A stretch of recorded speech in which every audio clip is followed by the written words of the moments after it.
Hey guys, today I'm going to talk about what I think is one of the more overlooked places on the lake, the boat ramp.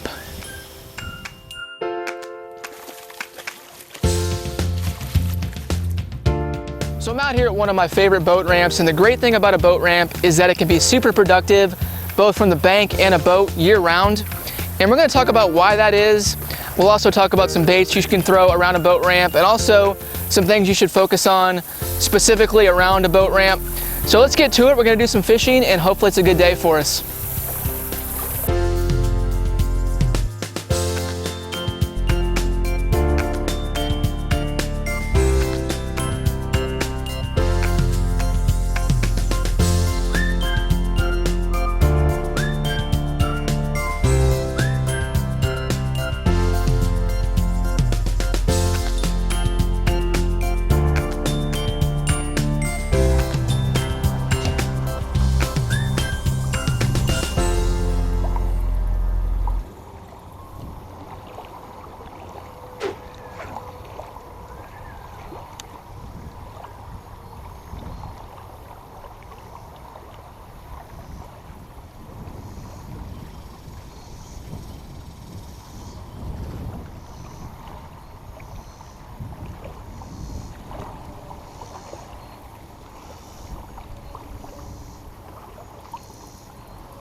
All right, that's fish number one.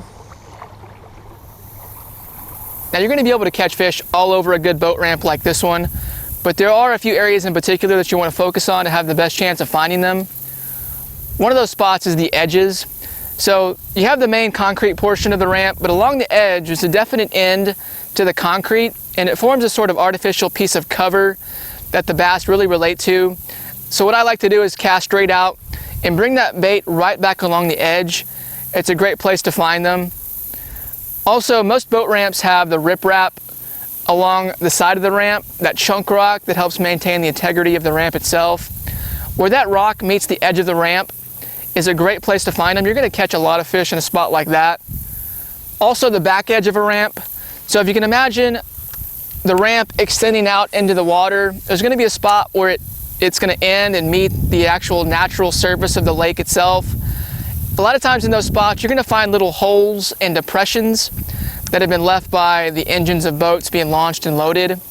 I've got a great picture of this. A few years back, I took some photos at a boat ramp on a different lake when North Texas was going through an extreme drought.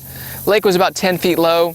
Got some great pictures that you can see these little holes and depressions right at the back edge of a ramp. Fantastic little structural feature that is going to hold fish more often than not. In fact, it's going to be some better quality there because it does tend to be in some deeper water.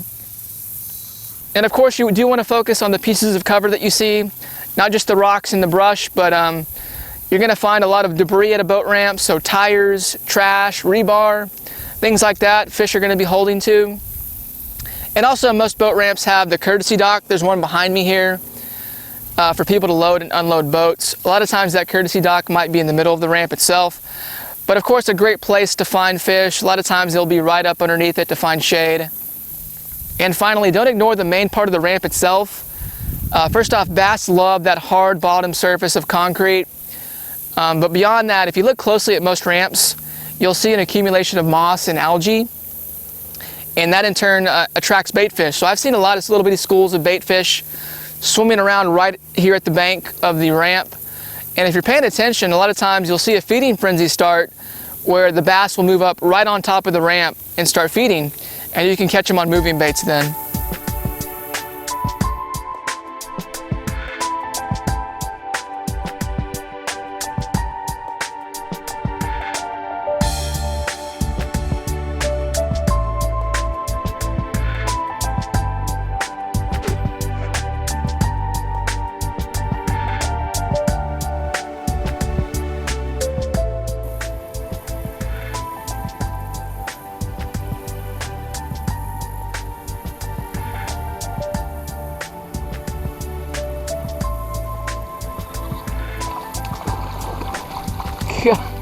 Oh man, I'm looking at a snake right in front of me too.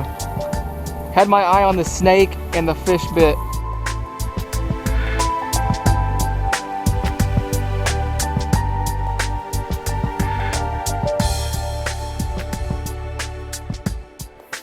There's a few baits in particular that I like to throw around a ramp. A spinnerbait is one of them. Spinnerbaits are fantastic. You can work them along the edge of the ramp. You can work them around the cover. You're gonna catch a lot of fish with a spinnerbait. Also, I love to fish weightless soft plastics, like a weightless Cinco, weightless fluke. We're in some shallower water here, so you can get away with that weightless technique, and you're gonna catch a lot of fish with those. And finally, and one of my favorites is the Squarebill Crankbait. There's just so much debris and cover around a ramp that it makes so much sense to just take that Squarebill, bang it off the rocks, bang it into cover, dig it straight into the concrete portion of the ramp. You're gonna trigger a lot of bites doing that and catch a lot of fish.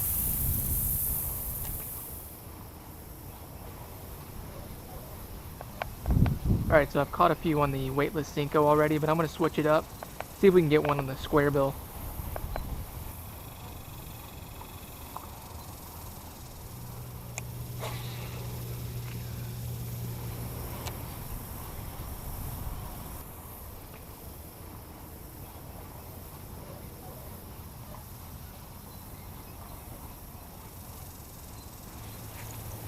There he is.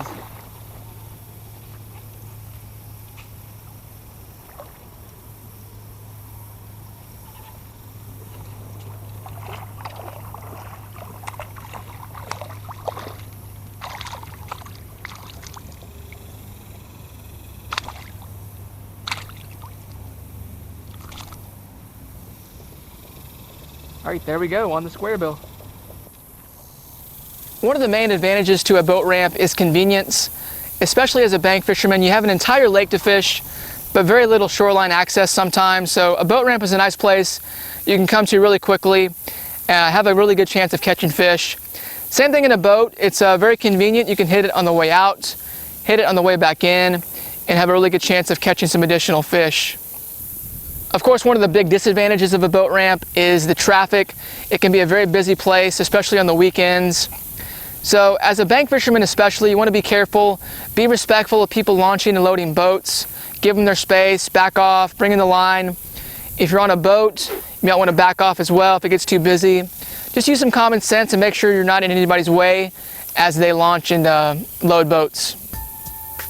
So what makes a boat ramp so productive? Well, really it's a combination of many things. A boat ramp really has it all. It has the cover, structural features, hard bottom surface, bait. Really everything you need to catch fish is going to be at a boat ramp. So next time you're out, give it a shot. I think you may be pleasantly surprised. That's going to do it, guys. Thank you so much for watching. If you learned a little something, hit the like button, and also be sure to subscribe to HatCamBass. I'd love to have you come back and watch more videos. We will see you next time.